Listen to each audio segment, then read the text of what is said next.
Bom, gente, 2023 para nós é o ano da família brasileira. Nós temos visto, não é de hoje, a pressão que as famílias têm recebido, os desafios que as pessoas têm enfrentado para se casar, ok? Antigamente, para se casar, você só precisava de um porco, uma cortina que saía da sala e ia para a varanda, certo? Um tonel de 200 litros, um bolo mais ou menos com uns 4 a 5 centímetros de glacê, certo? Uns negocinhos assim de chocolate, uns brigadeirezinhos assim de docinho, um outro que tinha um amendoim pendurado assim na ponta, certo? Aquele montão de gente bonita, fantástico, aquelas gravatas que parecia forca, certo? Aquelas mulheres com aquele vestido colorido, assim, aquele cetim, aquelas coisas fantásticas. Aquilo era o show da moda, da alta costura. E as pessoas se casavam, tinha comida com fartura, mas era muita comida. Morriam uns 10 frangos. O porco, não é? Era um negócio extraordinário, sim ou não? Era, aí mudou. Hoje você vai, o casamento é uma beleza, pensa, tem flor. Nós não comemos flor, mas tem. Ou não é? Tem tanta coisa bonita, mas pensa num troço bonito, só não tem comida. Tá? E mais engraçado de tudo, o negócio durava pra caramba. A pessoa fazia 20, 30 anos de casado, certo? E era problemático do mesmo jeito. Casamento é casamento. Mas, pensa. Na nossa época, casamento não tinha rota de fuga, não tinha saída de emergência. Casou, e agora? A morte. Entre a morte e a esposa, fica com a esposa, certo? Entre a morte e o marido, certo? Nem sei o que a senhora gostaria mais. Tá certo? E aí veio outro problema, filho. Naquela época, criar filho era um negócio fácil. O que o menino precisava? Um chinelo havaiana. Não é verdade? Umas 2 bermudas, comida, não é? Uma cama para dormir e uma proteção contra o saci, cuca, mula sem cabeça, o velho do saco e a loura do algodão. Certo? Problema sério que um filho tinha, tétano. O perigo cortou o pé no caco de vidro. Rasgou a cabeça no arame farpado. Entendeu? Síndrome do pânico. A gente tinha de vaca que corria atrás de nós. Ok?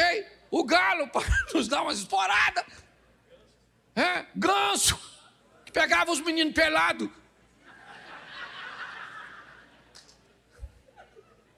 O mundo era diferente. Não é?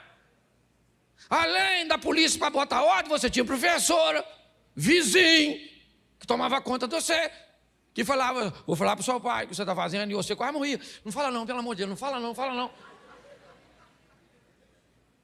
Professora era a segunda mãe. O mundo era diferente, sim ou não? Hoje a criança tem que ter um smartphone. Não é? 150 canal com high definition, nós tínhamos o raio do chuvisco, certo? Aquela imagem subindo assim, que você tinha aqui, um troço fantástico. Quem aqui apanhou? Claro, isso. Diálogo na nossa época se chamava Havaiana, não é?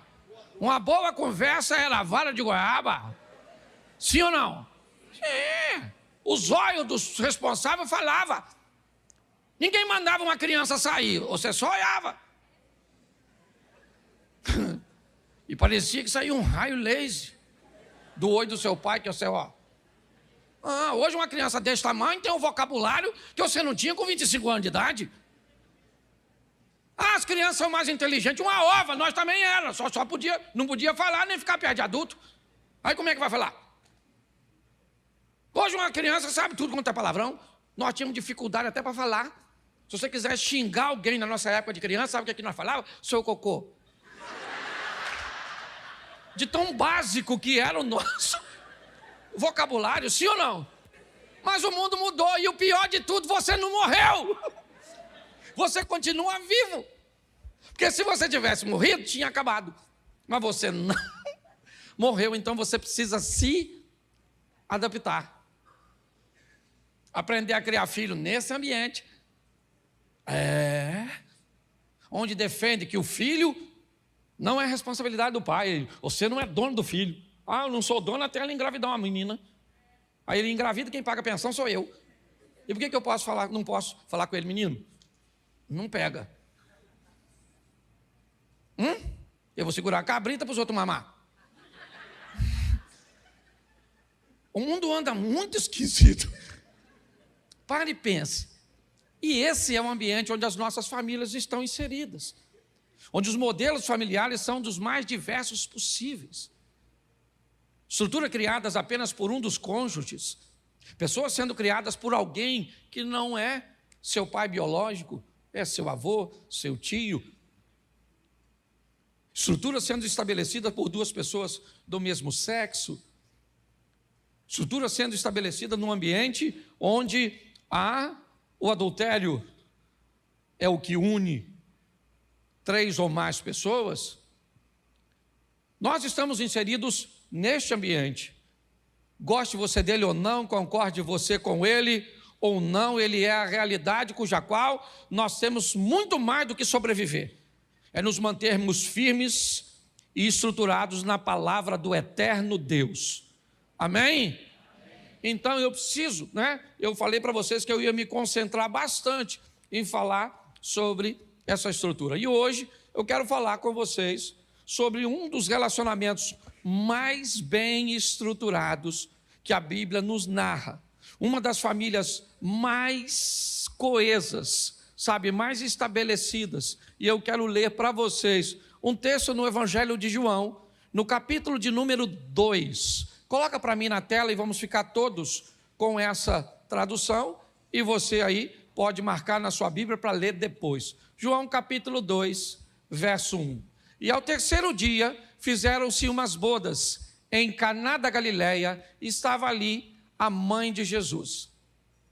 E foram também convidados Jesus e os seus discípulos para as bodas, para o casamento. E faltando o vinho, a mãe de Jesus lhe disse: não tem vinho. Disse-lhe Jesus: mulher, que tenho eu contigo? Ainda não é chegada a minha hora. Sua mãe disse aos empregados: fazei tudo quanto ele vos disser. Feche os seus olhos. Senhor nosso Deus e Pai, em nome de Jesus, eis aqui a tua palavra. Continua falando conosco e usa-me como um canal de bênção nesta hora. Continua falando conosco e que toda distração seja removida deste ambiente, em nome de Jesus. Você pode dizer amém? Amém. Bom, eu quero refletir com vocês sobre o casamento de José e Maria, a família cuja qual Deus escolheu para inserir seu filho.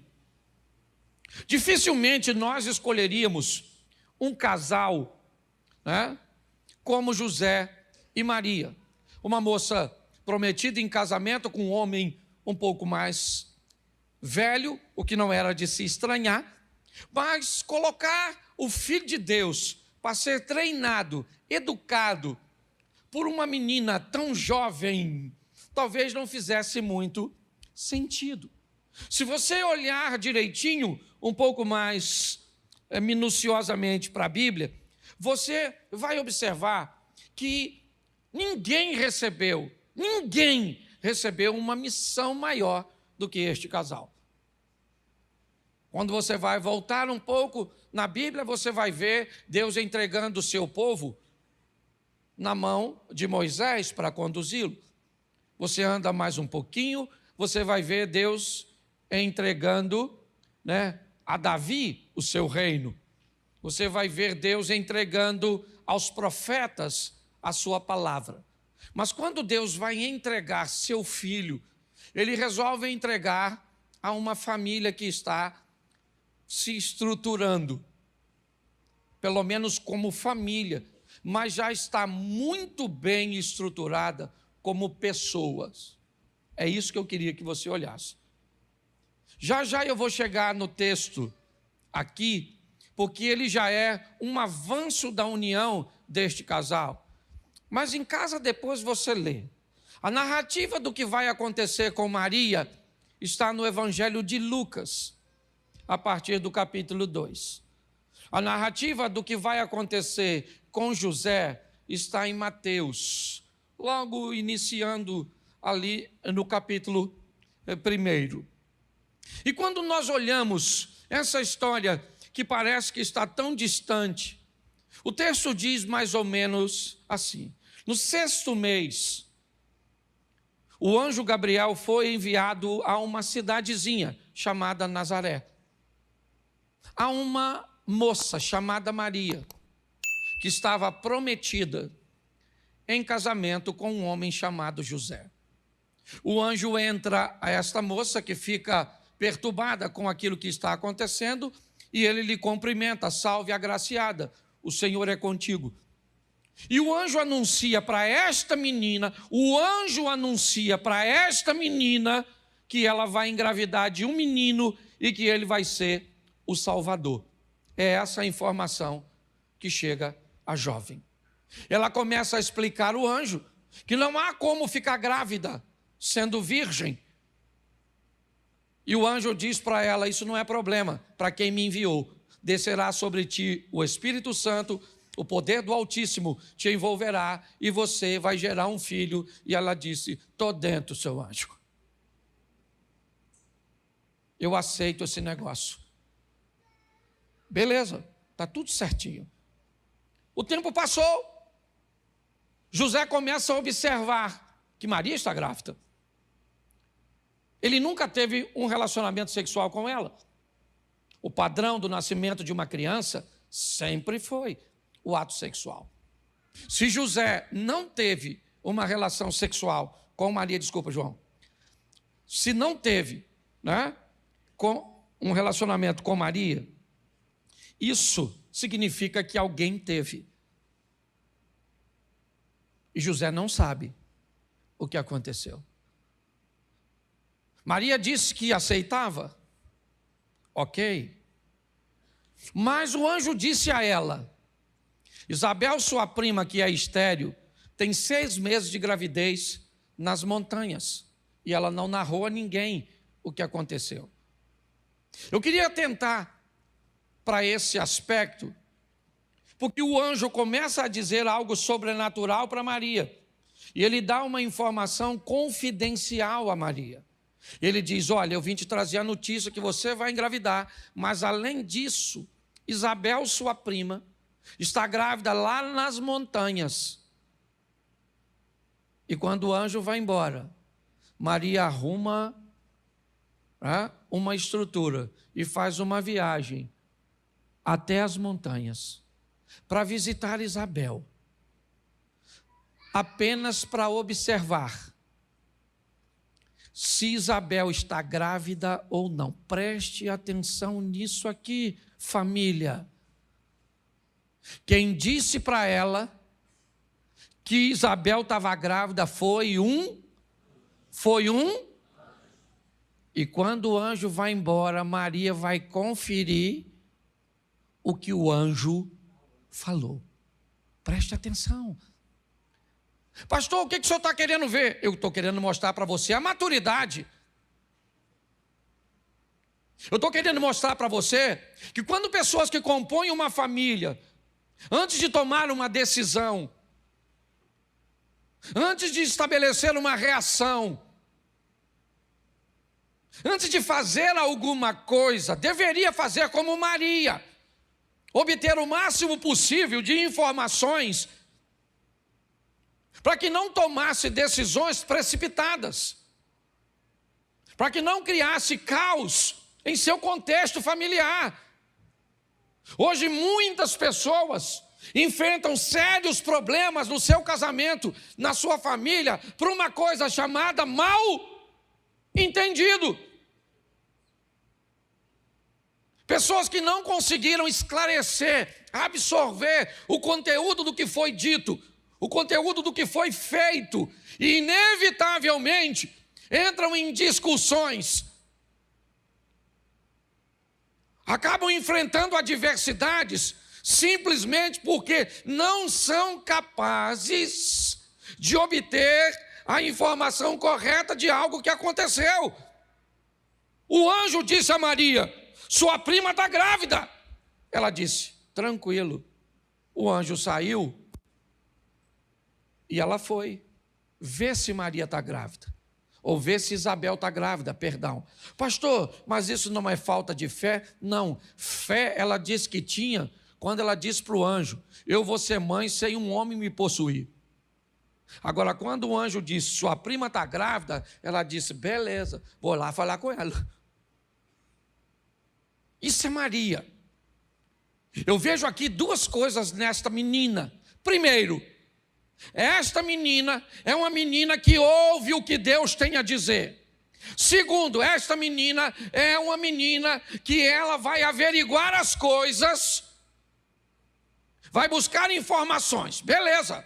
Só que casamento não é feito de uma pessoa só. Não adianta uma mulher sábia, madura, casada com um homem desorientado.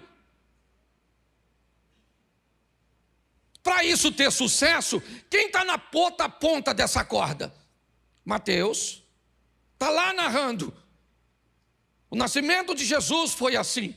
Estando Maria desposada com José, antes de que se achassem, ou que tivesse um relacionamento, achou-se grávida do Espírito Santo. José, seu marido, certo? Sendo justo e não a querendo difamar, ele elaborou um plano de deixá-la secretamente. Enquanto ponderava nisso, enquanto José, por não saber o que estava acontecendo, não tomou nenhuma decisão imediata. Enquanto José ponderou, pensou, avaliou, ele buscou entender o que estava acontecendo, um anjo chegou. O anjo chegou e disse: José, meu filho, Maria está grávida. José falou: nossa, isso eu já sabia. Canela inchando, peito volumando, enjoando, só que não fui eu. E o anjo falou: fica tranquilo, Zé, que você não levou chifre. Maria está grávida e é do Espírito Santo. E filho é igual árvore, nasceu no seu quintal, é seu. É mais ou menos assim, tradução Cláudio Duarte. Presta atenção, porque isso é fantástico. Pastor, o que você está dizendo? Eu estou dizendo que uma menina que ouve a voz de Deus está casada com um homem que o quê? Ouve a voz de Deus. Entendeu? Quando um casal... Presta atenção, gente, é um grande desafio. É porque a mulher do José queria ver se fosse a sua. Pensa você chegando em casa, você que é marido, sua mulher falasse: amor, senta aí. Estava aqui, querido. Chegou um anjo e falou: tu está grávida. Ô irmão, se tua mulher vem com uma dessa, a Maria da Penha vai ter que entrar em cena, não vai não? Que história é essa, dona? Tá igual na Amazônia, o boto engravidando os outros? Que história é essa? Era problema sim ou não? Sim ou não? Mas não era problema para quem ouvia a voz de Deus. Não era problema para quem não tomava decisão em ambiente emocional desestabilizado. O que eu vejo é um casal apto para lidar com essas coisas. Porque a mulher ouve a voz de Deus, sim ou não? E o marido ouve a voz de Deus, sim ou não? Hoje a mulher ouve a voz de Deus, sim ou não? Só elas disseram assim. Hoje o homem ouve a voz de Deus, sim ou não? Note que a mulher responde tudo, sim ou não. Você não escuta a voz do homem, não. A mulher ouve a voz de Deus, sim. O homem escuta a voz de Deus, não. E eu já sei que as criminosas que estão falando tudo, não é verdade? Então preste atenção. As coisas têm mais facilidade de se resolver. Primeiro, quando são resolvidas num ambiente investigativo. Quando são resolvidas nos ambientes onde os ápices da confusão mental, daquela crise momentânea, eles passam. Então eu vejo aqui um homem maduro casado com uma mulher madura. Pronto, esse negócio tem que dar certo. E não estou falando de idade não, viu gente? Porque ela era garotinha, novinha. Eu estou falando de maturidade. E maturidade tem a ver muito com idade não. Tudo bem que não pode ser novo demais. Mas às vezes eu vou aconselhar casal. A mulher tem 25 anos, o marido tem 27, e é uma maturidade extraordinária. Às vezes eu vou conversar com um camarada, ele tem 47, a mulher tem 45. E você diz... Vocês são casados? Nossa, quantos anos você tem? Eu tenho 47. Sério? Nossa, pensei que ele era 14. É, porque eles brigam por um negócio assim que você pensa... Gente, por que eles estão brigando? Aliás, há um tempo atrás eu fui me chamar para me ajudar um casal a resolver um problema. Eu cheguei lá e ele estava arrumando as coisas para ir embora. Aí eu cheguei e falei, rapaz, o que houve? Ele falou, o que houve, pastor? Que chega, acabou. Estou indo embora que eu não aguento mais. Falei, o que foi? Ela te traiu? Ele falou, que é isso, pastor? Traiu nada, ela é legal. Eu falei, então você vai largar ela por quê? Ele falou, porque nós estamos brigando e eu estou cansado de brigar. Eu falei, nossa. E hoje vocês brigaram por quê? Ele falou, por quê? Eu falei, por quê? Ele falou, por quê? Eu falei, por quê? Por que vocês estão brigando? Ele falou, por quê, pastor? Eu falei, por quê? A pergunta é minha, eu quero saber por que vocês estão brigando. Aí ele olhou para a mulher dele e sabe o que ele disse? Por que nós estamos brigando? Aí ela falou, nós estamos brigando, pastor? Porque ele falou um negócio aí assim, e falou umas coisas. Eu falei, eu quero saber o que ele falou. Ele falou um negócio aí, pastor. Não, eu quero saber o quê. Ele falou, não sei. Sabe o que ele falou comigo, pastor? Porque nós estamos brigando não é importante. O importante é que nós estamos brigando. Ou seja, eles não tinham nem mais motivo para brigar. Parece que já era vício. Por que nós brigamos? Porque nós brigamos. Instinto. Falei, isso aqui parece uma rinha. Você consegue entender? Está assim, a de gente. Nós estamos olhando aqui para um casal maduro, sim ou não? Sim ou não? Pois é, Maria engravidou, está lá, grávida, barrigudona.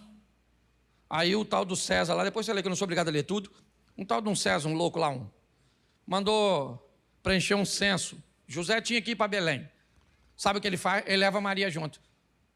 Ô gente, você vai fazer uma viagem no lombo do animal, você vai levar uma mulher de 8 para 9 meses na viagem? Sim ou não? Sim ou não? Mas o Zé leva. Aí você vai dizer, mas pastor, Jesus tinha que nascer em Belém. É claro que tinha, porque o profeta escreveu. Mas não é disso que eu estou falando de casal. Eu imagino o Zé falando, Maria, filha, eu vou em Belém preencher um documento lá. Maria falou, Zé, eu vou também, meu amor. E o Zé falou, você é doida, garoto? Vou levar você, vai me atrasar tudo. Todo quebra-mola tem que frear o meu jumento. Que você está aí, vai toda hora dá vontade de ir no banheiro, as crianças pressionando você. Ficar por aí, já eu estou voltando. O que o Zé falou? Não, querida, vamos. Vai ser uma viagem fantástica.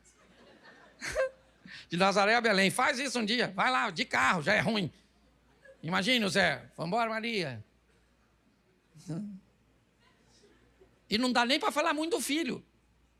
Que não foi os dois que fizeram junto. O que você espera desse garoto? Puxa quem? Puxa quem? Puxa você, porque de mim vai puxar o quê? Não fui eu que fiz. Você está rindo, mas o assunto é sério. Tanto é que o José chegou atrasado de Belém. As pousadas estavam tudo lotada. Arrumaram um lugarzinho lá. Eu fico imaginando. Se eu chamo minha mulher para viajar comigo e na hora de dormir é num lugar de bicho. Maluco, eu tô morto.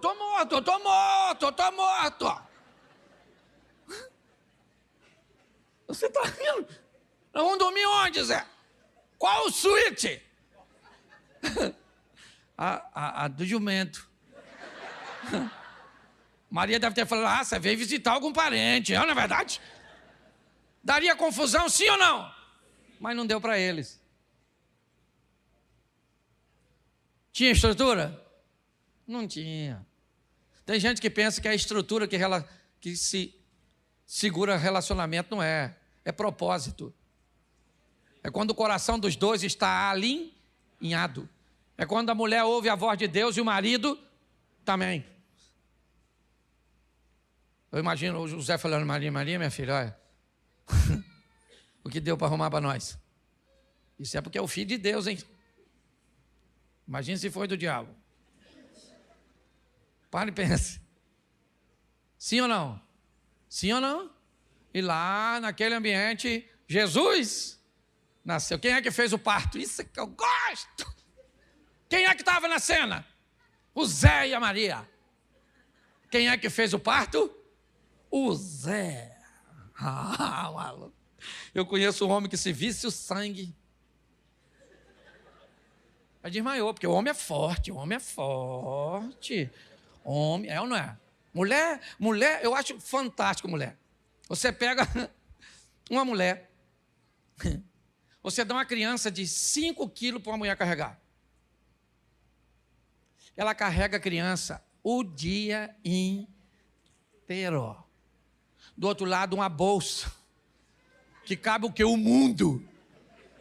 E os planetas também. Cabe tudo lá dentro.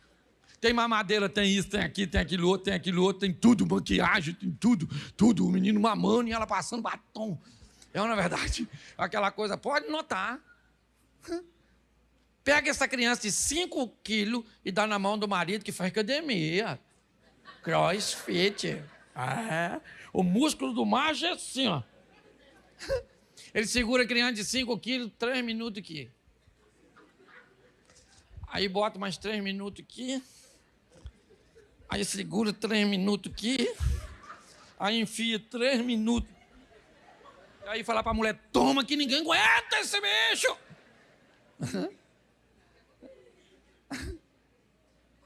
Conhece? É ou não é? A mulher 39,5 de febre. Levanta de manhã, faz café, bota as crianças pro colégio, sente uma tontura, escora, retoma, acorda o marido, manda ele trabalhar, lava a roupa, arruma tudo, sai para pagar as contas, voltou as crianças tudo sujo, faz comida para as crianças, aí já baixou para 39, aí de tarde dá outra crise, 39,5, quase 40. O homem chega do trabalho, ela dá janta, leva toalha, cueca, tudo pro homem. Toma um antitérmico lá pelas 21h30. 23, ela ainda faz amor com ele. E vai dormir meio cansado. O marido dela, ele acordou de manhã com 37,5 de febre. Gente, nossa, tá girando tudo aqui assim, ó. Vê se eu tô quente, ó. Eu devo estar com 53 de febre, assim, né? Avisa o pessoal que eu não vou trabalhar, não. Aliás, eu nem sei se eu vou estar vivo amanhã, eu não é? Identificou, né, Cláudio? Você tá rindo, mas é sério. Eu acho fantástico. Sabe quem tá lá? José e Maria. Eu gosto desse casal. Acabou de resolver tudo. Sabe quem é que parece? O anjo. O anjo apareceu para o Zé e falou, Zé, menino, vou falar uma coisa para tu. Uma fofoca aqui. O Herodes está afim de matar seu filho. Está com um negócio de exterminador aí. Então, você, vaza. Foge para o Egito. O Zé deve ter falado, seu anjo, a minha carpintaria está lá em Nazaré. Minhas ferramentas, meus pedidos, meus clientes. E o anjo deve estar falando, escuta o quê, querido? Vai ter hora que os negócios ficam para depois. Porque você tem que dar uma parada para cuidar dos filhos, para dar uma olhada na turma. Eu acho isso extraordinário. Você consegue entender isso? Seu trabalho é importante, sim ou não? Mas sua esposa também, seu marido também, dona. Pelo amor de Deus, para de ficar enfiando a cara no trabalho. Sai de casa para ganhar tesouro, volta para casa, não tem para quem deixar o tesouro. Esse dia o cara chegou em casa, um menino de 18 anos. Ele olhou para a mulher dele e falou assim: quem é aquele homão que está lá? A mulher falou: sou o filho. Ele falou: meu Deus, se eu vi isso na rua, não conhecia. Você está rindo, mas é sério. Passa tão rápido que a gente não vê. Eu gosto dessa estrutura, eles vão juntos, depois voltam, vão morar, 12 anos de idade, vão lá juntos resolver problema. Eu acho fantástico quando José e Maria esquecem Jesus na festa da Páscoa em Jerusalém. Eles não notam que Jesus ficou. Eles caminham um dia. No final do dia, eles se encontram. Sabe o que eles descobrem? Que Jesus não veio com eles. Sabe o que eles fazem? Voltam. Sabe o que nós faríamos? Botaria a culpa um no outro. Ô José, cadê Jesus? José falando: Ana Maria, pelo amor de Deus, hein? Esse menino tem 12 anos de idade, tinha que estar contigo. E Maria falando: isso é culpa sua, da sua família. Esse menino cabeça de vento que puxou você. José falando: puxou mim nada, vocês são seus parentes. Tudo. Não presta atenção em nada, ô menino lerdo. Porque tem gente que quando o problema aparece, ele não quer resolver, ele quer arrumar culpado. A culpa é você, foi você, foi você. Foi você, sua mãe, tudo, sua prole, tudo. Nem o diabo é que ele é melhor que você. Não é verdade? Porque eu estou cansado de ver isso, gente. O problema, vamos resolver o problema? Não, não vamos resolver o problema, vamos arrumar um culpado. Não, ele falou: cadê Jesus? Ô José, meu filho, cadê Jesus? Ele falou: não vi esse menino o dia todo. Maria falou: nem eu. E agora? Agora, meu filho, vamos agarrar na mão aqui, vamos voltar para Jerusalém. Fazer uma diligência e procurar o Zé, o Jesus. 3 dias depois. 3 dias depois. Dormindo junto no final do dia. E Maria, imagino Maria falando: e aí, Zé? Será que aconteceu com ele? O Zé falou: minha filha, fica tranquila. Porque nós não podemos fazer é orar. Por quê? Porque o menino é filho de Deus, que deixou com a gente.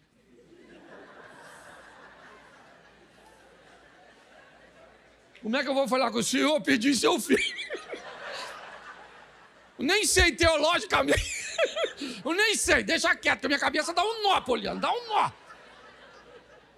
Imagine José: Senhor, meu Deus. Cadê Jesus, o seu filho, que é o Senhor que sumiu? Melhor fumar alguma coisa aqui para essa cabeça funcione. Isso já virou loucura. Eu só quero que você entenda de uma forma divertida o que é que este casal conseguiu, entendeu? Resolver. Isso aqui é problema, sim ou não? E você enfrenta problema? Claro que não. Um homenzinho que só não quer tomar banho? Seu marido? É só um cheirinho ruim? Sua mulher que não quer fazer amor com você? É só uma vez por semana? E você já quer largar? Pensa um troço desse aqui. Perdeu Jesus.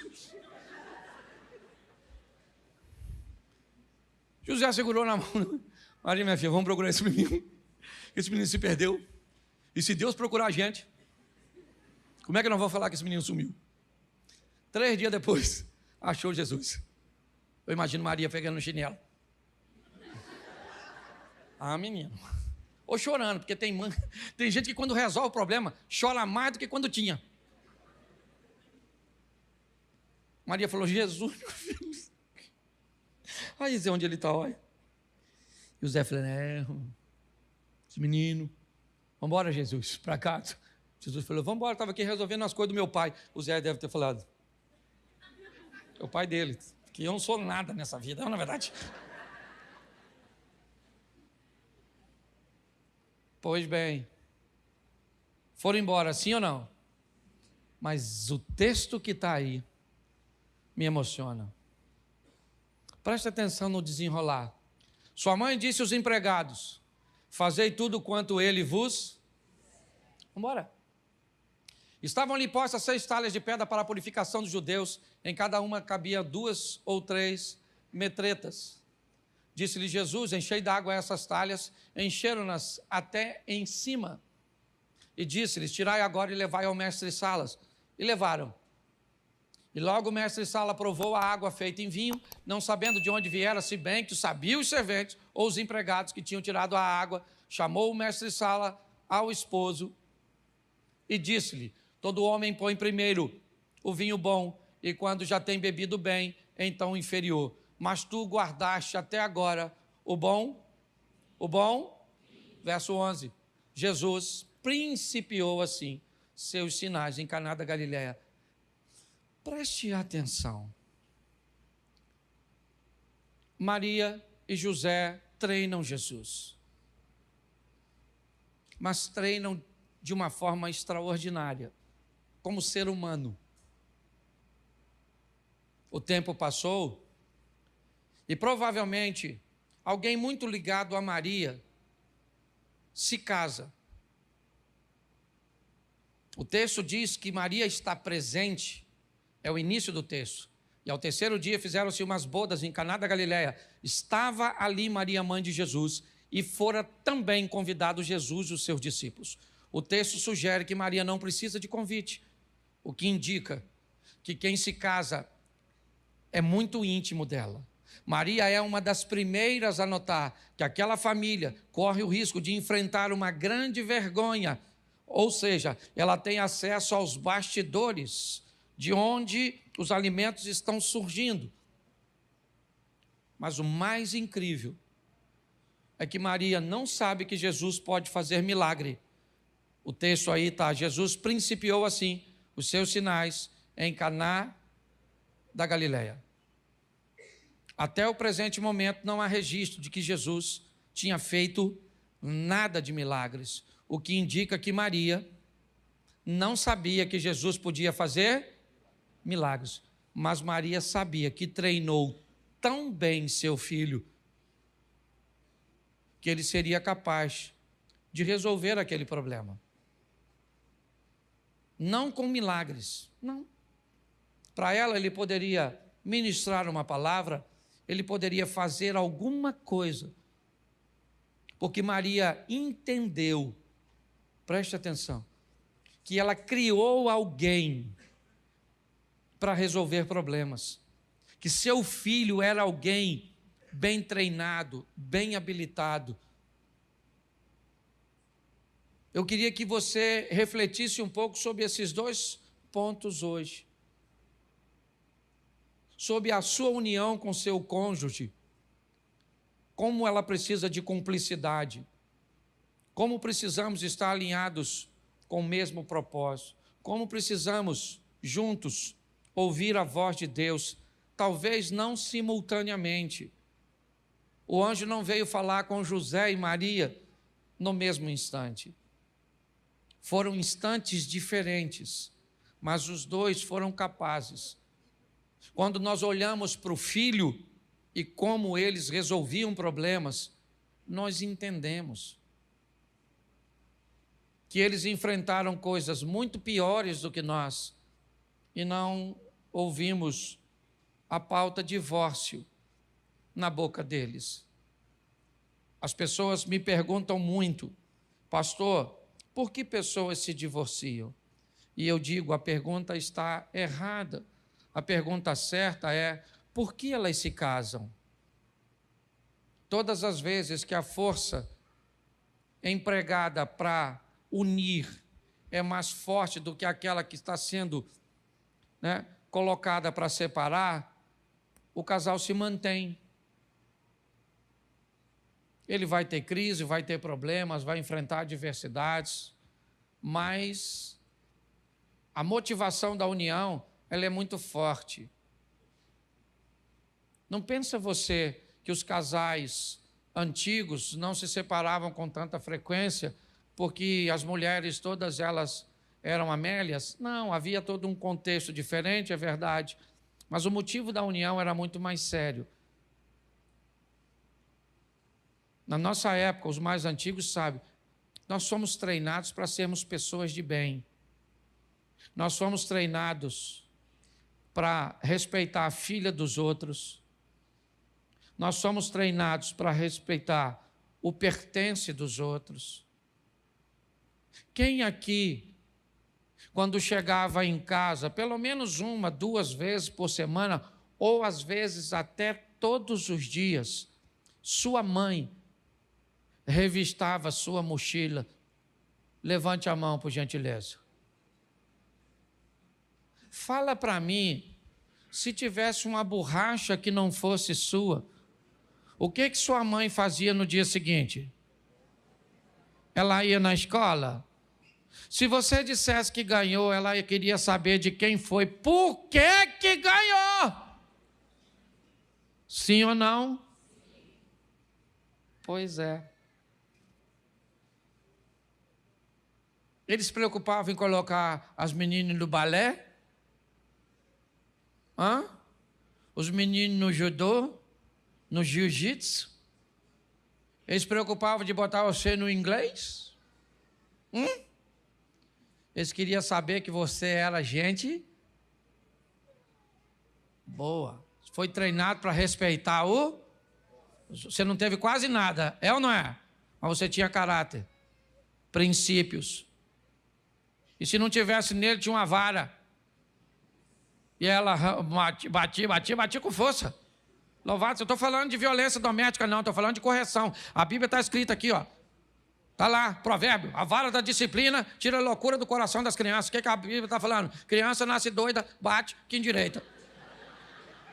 Estou falando de violência, não, estou falando de disciplina. Sim ou não? Apanhava. Eu apanhava. E louvado seja Deus, porque merecia apanhar. Já tinha gente que já fazia bagunça para apanhar, porque já estava acostumado. Dia que não apanhasse. É ou não é? Se engravidasse a filha dos outros, fazia o quê? Casava com revólver? Vai casar. Vai casar, rapaz. A filha dos outros. Você respeita a filha dos outros. Mais velho. Já falei isso aqui. Até hoje a gente tem na ideia. Quem tem de 30 e poucos anos para cima, se você está numa condução, metrô, ônibus, ou numa recepção do local, se você está sentado, chegou um idoso, o que você faz? Você levanta. Por gentileza. Um grávido. Adolescente hoje? Está no ônibus, chegou um idoso aí, dorme assim, ó. E dorme. Nós tinha piolho, cachumbo, sarampo. Às vezes dava tudo junto, Lia, assim, para complicar a vida de nós enfiava a mão na bosta, botava na boca. Comia fruta sem lavar, sim ou não? Claro que comia. Não tinha estrutura, a carne de porco era guardada onde? Naquelas latas de banha. Oh, meu Deus. Que nós pegava furtivamente, às escondidas, mas deixava buraco, sepultura. Comia aquilo branco, esbranquiçado. Lembra disso? Lembra? Nossa, dá até água na boca. Aquilo esbranquiçado assim, ó. Comia. Comia tudo. Dava dor de barriga, que é um negócio terrível. Sim ou não? Ô, gente, aquilo era a vida. Aquilo era um mal barato. Eu fico pensando, meu Deus do céu. Frieira, lembra frieira? Quem aqui já teve um bicho de pé, aquele bichinho de pé assim? Ô, meu Deus, aquilo era bom demais, não era não? Meu Deus, nós íamos no galinheiro descalço, só para pegar um, é ou não é verdade? Um bernezinho, aquele que dava assim, que você apertava e a cabecinha dele saía, você nem queria, aí você soltava para ele voltar de novo assim. Você ficava brincando, meu Deus, gente, eu vou chorar aqui de lembrar de tudo isso. É lógico que eu não tenho saudade de nada disso. Eu tenho saudade da época que tinha gente dentro das pessoas, ou tinham pessoas dentro de gente. Hoje está cheio de gente, sem pessoa. Eu acho que nós somos a última geração, os remanescentes, para deixar alguma coisa para essa geração. Se nós não deixar, não fica mais nada. Porque pensa numa turminha cabeça de vento. Não é todo mundo, não. Mas tem uma turminha que você pensa assim, ó. Está pensando em quem? Está pensando em nada. Está fazendo força para pensar e não pensa nada. Hoje você dá um grito com a criança, ela traumatiza. Menino! Tem que levar ele no cardiologista para que eu sopro no coração. Por quê? Porque gritou com ele levou susto.